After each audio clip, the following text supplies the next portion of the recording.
ಜೀವನದಲ್ಲಿ ಯಾರನ್ನು ಬೇಕಾದರೂ ಸೋಲಿಸುವುದು ಸುಲಭ, ಆದರೆ ಜೀವನದಲ್ಲಿ ಎಲ್ಲರನ್ನೂ ಗೆಲ್ಲುವುದು ತುಂಬ ಕಷ್ಟ. ಈ ಜಗತ್ತಿನಲ್ಲಿ ಭಯಕ್ಕೆ ಜಾಗ ಇಲ್ಲ, ಕೇವಲ ಶಕ್ತಿಯು ಶಕ್ತಿಯನ್ನು ಗೌರವಿಸುತ್ತೆ ಅಂತ ಡಾಕ್ಟರ್ APJ ಅಬ್ದುಲ್ ಕಲಾಂ ಸಾಹೇಬರು ತಮ್ಮ ಉಲ್ಲೇಖಗಳಲ್ಲಿ ತಿಳಿಸಿದ್ದಾರೆ. ಮನುಷ್ಯನಿಗೆ ಕಷ್ಟ, ಸುಖ, ದುಃಖ, ನೋವು, ನಲಿವು, ಸಂಕಷ್ಟ, ಸಂತೋಷ ಎಲ್ಲವೂ ಇರಬೇಕು. ಆಗ ಮಾತ್ರ ಒಬ್ಬ ಮನುಷ್ಯ ಪರಿಪೂರ್ಣನಾಗಲು ಸಾಧ್ಯ. ಇರುವ ಒಂದು ಜೀವನದಲ್ಲಿ ನೀನು ಪ್ರತಿದಿನ ಸಂತೋಷವಾಗಿರಲು ಕಲಾಂ ಸಾಹೇಬರ 2 ಕೆಲಸ ಮಾಡು ಸಾಕು. ನೀನು ಕೋಪಿಸಿಕೊಳ್ಳುವ ಪ್ರತಿ ನಿಮಿಷವೂ 60 ಸೆಕೆಂಡ್ಗಳ ಸಂತೋಷವನ್ನು ಕಳೆದುಕೊಳ್ಳುತ್ತೀಯ ಅನ್ನೋದನ್ನು ಮರಿಬೇಡ. ಕಷ್ಟಗಳು ಬಂದಿದೆ ಅಂತ ಇಷ್ಟಪಟ್ಟಿದ್ದನ್ನು ಬಿಡಬೇಡ. ಇವತ್ತಿನ ದಿನವೇ ನಿನಗೆ ಕಷ್ಟಕರವಾಗಿರಬಹುದು, ನಾಳೆ ಅದಕ್ಕಿಂತ ಕೆಟ್ಟದಾಗಿರಬಹುದು, ಆದರೆ ಮುಂದೊಂದು ದಿನ ಎಲ್ಲವೂ ಸಂತೋಷಮಯವಾಗಿರುತ್ತೆ. ಹಾಗೆ ನೀನು ಸದಾ ಸಂತೋಷವಾಗಿರಲು ಕಲಾಂ ಸಾಹೇಬರ ಈ 2 ಕೆಲಸಗಳನ್ನು ಮಾಡು. ಮೊದಲನೇದಾಗಿ, ಪ್ರತಿದಿನ ದಿನದಲ್ಲಿ 2 ಗಂಟೆಯಾದರೂ ಬಿಡುವು ಮಾಡಿಕೊಂಡು ನಿನ್ನ ಕುಟುಂಬದವ್ರ ಜೊತೆ ಮನಸ್ಸು ಬಿಚ್ಚಿ ಮಾತನಾಡು. ಈ ಕೆಲಸ ಮಾಡಿದರೆ ಸಂತೋಷವಾಗಿರೋಕ್ಕಾಗತ್ತಾ ಅಂತ ನೀನು ಕೇಳೋದಾದರೆ, ನಿನ್ನ ಕುಟುಂಬವೇ ನಿನ್ನ ಶಕ್ತಿ. ನಿನ್ನ ಕುಟುಂಬದವರನ್ನು ಬಿಟ್ಟರೆ ನಿನಗೆ ಯಾರೂ ಆಗಲ್ಲ. ಅವರ ಮುಂದೆ ಪ್ರತಿದಿನ 2 ಗಂಟೆಯಾದರೂ ಮನಸ್ಸು ಬಿಚ್ಚಿ ಮಾತನಾಡು. ಅದು ಕಷ್ಟದ್ದೇ ಆಗಿರಲಿ, ಸಂತೋಷದ್ದೇ ಆಗಿರಲಿ. ಇದರಿಂದ ನಿನ್ನ ಮನಸ್ಸು ಹಗುರ ಆಗತ್ತೆ.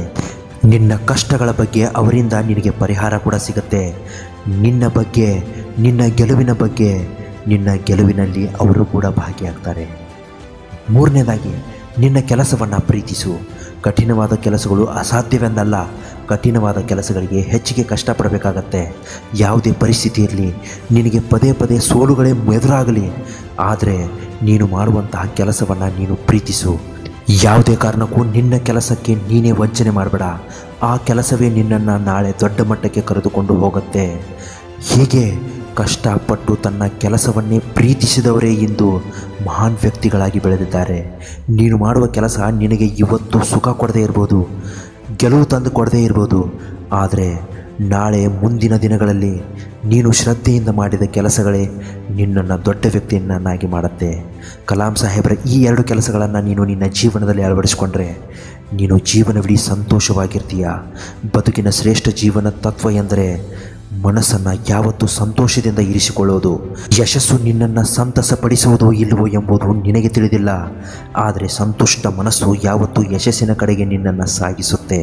ಕೊನೆಗೊಂದು ಮಾತು, ಯಶಸ್ಸು ಅನ್ನೋದು ಜಗತ್ತಿಗೆ ನಿನ್ನನ್ನು ಪರಿಚಯಿಸುತ್ತೆ, ಆದರೆ ಸೋಲು ಅನ್ನೋದು ಜಗತ್ತನ್ನೇ ನಿನಗೆ ಪರಿಚಯಿಸುತ್ತೆ. ಗೆಲುವು ಅನ್ನೋದು ನೆರಳಿನ ತರಹ, ಅದನ್ನು ಹಿಡಿಯಲು ಪ್ರಯತ್ನಿಸಬೇಡ. ನಿನ್ನ ದಾರಿಯಲ್ಲಿ ನೀನು ಮುಂದೆ ಸಾಗು. ತನ್ನಷ್ಟಕ್ಕೆ ತಾನೇ ಅದು ನಿನ್ನ ಹಿಂದಕ್ಕೆ ಬರುತ್ತೆ.